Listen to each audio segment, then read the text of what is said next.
Halo sobatku, dimanapun kalian berada, gimana kabarnya? Semoga kalian dan keluarga dalam keadaan baik-baik saja ya. Kali ini kita akan membahas Dong Was Ruding The Heaven episode 6 yang tayang hari Rabu ini. Perlu diingat, ini hanya sekedar bocoran spoiler yang episodenya rilis tanggal 24 Mei 2023. Jadi, jika narasi dan video berbeda, mohon dimaklumi ya.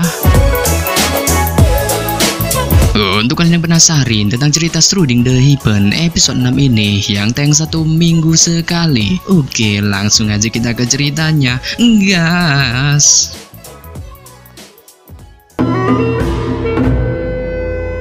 Nah, ini dia bocoran spoilernya. Setelah kelompok Yepan terus menjelajahi tanah terlarang kuno guna mencari jalan untuk keluar dari wilayah ini dengan dihadang seekor burung elang berwarna emas sampai beristirahat sejenak dan mengisi perut mereka yang keroncongan dengan memakan sebiji buah misterius berwarna merah. Kelompok Yepan pun terus melanjutkan perjalanan mereka di wilayah ini dengan bergerak maju untuk masuk lebih dalam ke hutan.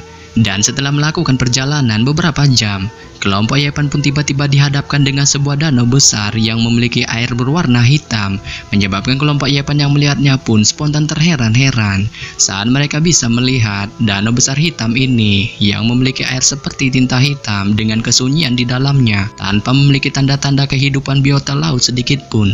Akan tetapi ketika kelompok Yepan masih mengamati danau hitam ini, mereka sekilas mendengar beberapa suara-suara aneh yang ada di dalam danau hitam ini, menyebabkan wajah mereka yang mendengarnya pun spontan menjadi pucat.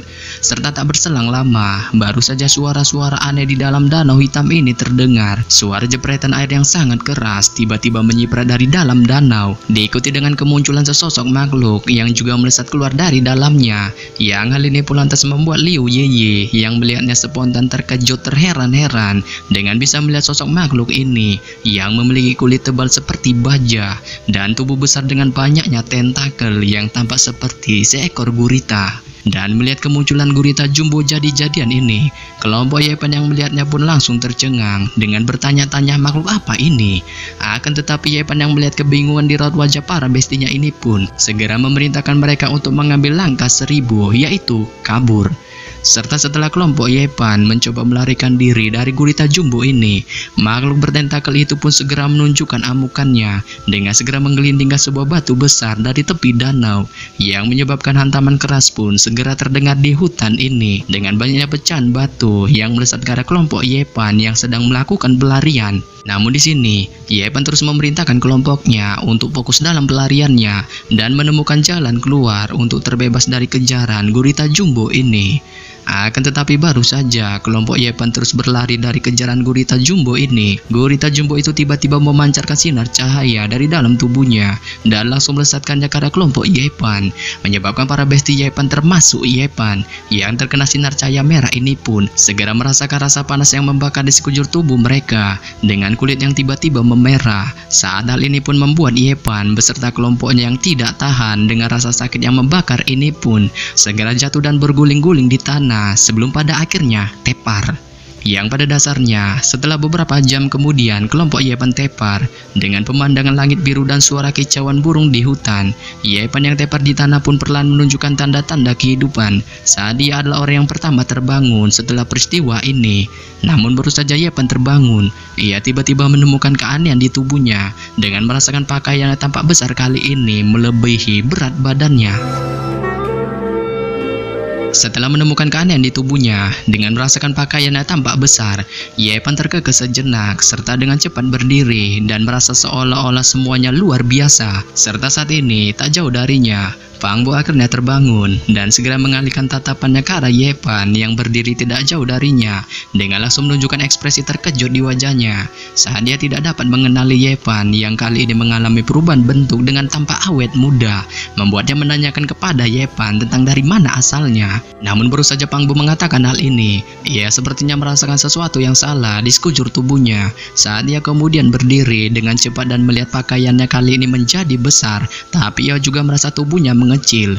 Dan dari sinilah ia pada akhirnya mengetahui bahwa orang yang ada di depannya ini adalah Yepan yang memiliki tubuh serta wajah yang awet muda sama seperti dirinya. Sehingga pada saat yang sama merasakan keanehan yang terjadi pada dirinya dan juga Yepan, Fang Bo datang ke sisi Yepan dengan kebingungan di wajahnya dan menanyakan tentang apa yang salah dengan mereka berdua. Saat Yepan yang mendengar ini pun menerka-nerka bahwa kemungkinan mereka berdua sedang bereinkarnasi ke masa muda. Yang hal ini pun lantas membuat Fang Bo yang mendengarnya spontan berteriak keras dengan tidak menyangka hal-hal sialan ini bisa terjadi pada mereka berdua. Namun ketika keheranan ini masih terpancar di wajah Fang Bo, Yepan yang tampak penasaran dengan keadaan para bestinya yang lain mengajak Fang Bo untuk melihat mereka dengan OTW menuju ke arah gunung. Akan tetapi baru saja Yepan dan Fang Bo sampai di puncak gunung, keduanya langsung terbelalak keheranan. Ini karena mereka bisa melihat bahwa di depan mereka kali ini terpampang beberapa sosok tubuh manusia sedang berbaring di tanah dengan wajah serta lipatan kulit yang sangat menua. Tetapi di antara manusia-manusia uzur ini, Yepan dan Fang Bo dapat mengenali pakaian yang mereka kenakan. Yang hal ini pun lantas membuat mereka segera teringat bahwa beberapa manusia tua ini ternyata adalah para besti mereka yang sudah menua, yaitu Zhou Yi, Zhang Ziling, Wang Ziwen, Lin Jia, serta Li Xiaoman. Yang pada dasarnya setelah mengamati para bestinya yang sudah menua, Yepan dan Fang Bo bergegas untuk memeriksa kondisi mereka, dan alhamdulillahnya mereka semua masih memiliki tanda-tanda hidup dengan masih bernapas. Serta setelah memeriksa kondisi para bestinya, Fang Bo memperhatikan Liu Yiyi di dalam rerumputan yang secara mengejutkan kali ini tampak tidak menua dengan masih memiliki raut wajah glowing meskipun tampak menyuramkan. Dan beralih dari Liu Yiyi dengan pindah di bawah pohon kuno, Yepan menemukan Zhang Ziling yang kali ini tampak berusia sekitar 40 tahun lebih muda dari Zhou Yi dan yang lainnya. Yang hal ini pula lantas membuat Fang Bo merasa Zhang Ziling si tampan ini telah menjadi seorang paman, dan Yepan juga berpendapat hal itu lebih baik daripada menjadi seorang aki-aki tua. Namun tidak lama kemudian, ketika Yepan dan Fang Bo masih mengunboxing Zhang Ziling, Liu Yi tiba-tiba terbangun, dan saat melihat Yepan dan Fang Bo yang memiliki wajah awet muda plus tampan, ia spontan terkejut terheran-heran dengan mulut menganga.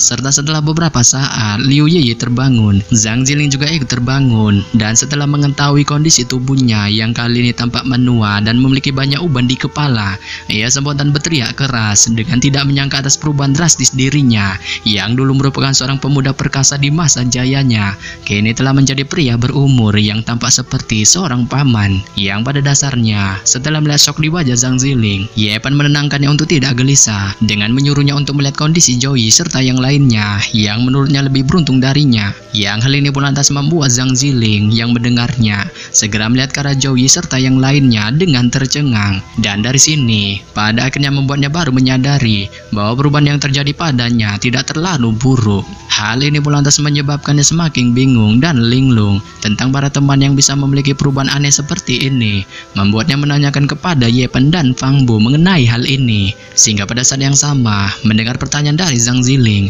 Yepan dan Fang Bo pun saling memandang dengan keduanya langsung memikirkan buah merah yang mereka makan sewaktu beristirahat di tanah kuno terlarang. Dan ketika mereka memakannya, mereka juga merasakan kenikmatan yang luar biasa.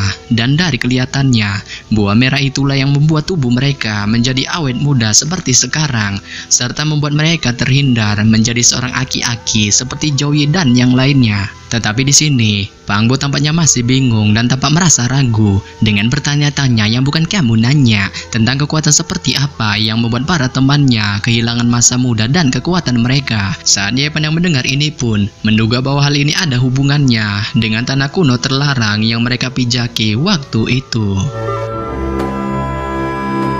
Ketika mendengar dugaan dari Yepan, Fang Bo juga merasa bahwa dugaan ini sangat benar dan masuk akal, sebab ia berspekulasi tanah terlarang kuno itu mengandung kekuatan mengerikan yang dapat merampas masa muda dan kekuatan seseorang, menyebabkannya pada akhirnya menebak tanah laknat itu mengandung kekuatan terkutuk dan membuat orang yang memasukinya sama sekali tidak mendapatkan cara untuk melarikan diri dari penuaan dini. Yang hal ini pun lantas membuat Yepan dan Fang Bo merasa sangat beruntung karena memakan buah merah waktu itu yang mengandung kekuatan ajaib, sebab jika bukan karena memakan buah ajaib itu, mereka kemungkinan dipastikan tidak dapat menghindar untuk menjadi seorang aki-aki tua.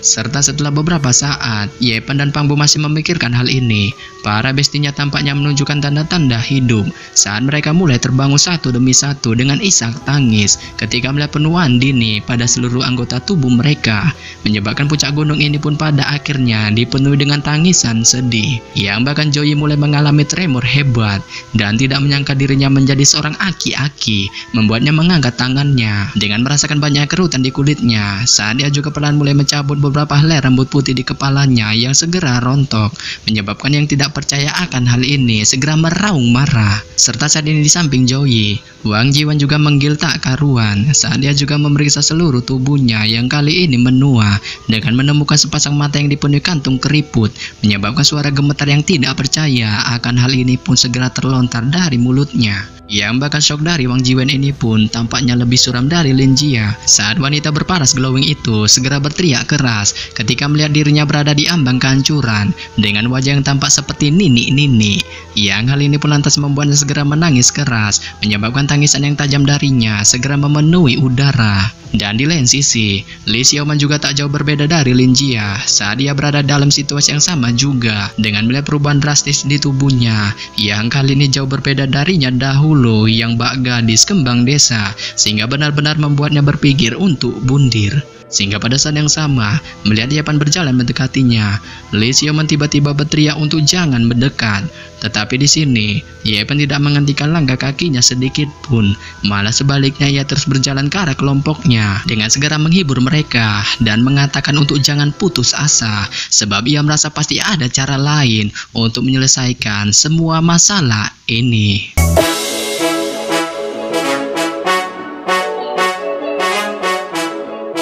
Yap.